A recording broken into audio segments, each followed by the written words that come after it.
Các cấp từ đồng âm khác nghĩa trong tiếng Lào. Xuôi, xuôi là đen hoặc xui. Đen, xui.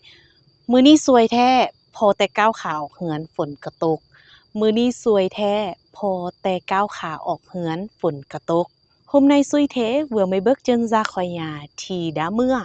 Hôm nay xui thế vừa mới bước chân ra khỏi nhà thì đã mưa. Từ này xuôi, xuôi là xui hoặc đen. Còn từ xuôi, xuôi là giúp, xuôi, giúp. Cày, cày là xa, xa. Cay, cay là gần, gần. Du cày thế, du cày thế. Ở xa thế, ở xa thế. Du cái cái nì, du cái nì. Ở gần đây, ở gần đây. Máy, máy là phạt, phạt. May, may là mới, mới. Mày đơ là phạt nhé, phạt nhé. May, mới. Khương may, đồ mới, khương may.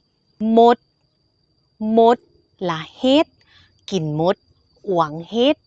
Một, một là kiến, tổ một con kiến.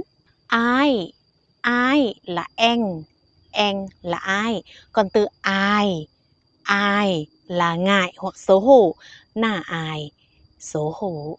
Mà là đến. Má nị, đến đây, qua đây, má nị. Má là chó, tổ má, con chó. Nhạc, nhạc là khó, khó. Dạc, dạc là muốn, muốn. Da, da, da là đừng, đừng. Da bay, đừng đi. Da kìn, đừng ăn.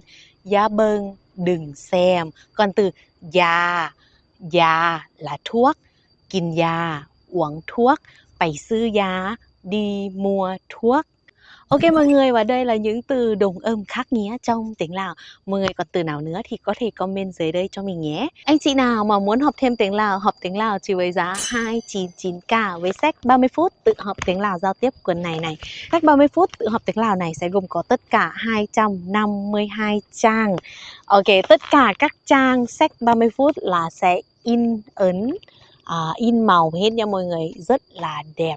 Và anh chị nào mà quan tâm muốn mua sách học tiếng Lào thì có thể inbox cho em hoặc vào phần trên này giúp em nhé. Bây giờ anh chị mà mua sách 30 phút tự học tiếng Lào giao tiếp, em sẽ tặng thêm một cuốn sổ tập viết này nhé, một cuốn sổ tập viết chữ cái Lào này. Anh chị nào quan tâm thì inbox cho em nhé. Xin chào và có hẹn gặp mọi người lại video sau. Bye bye.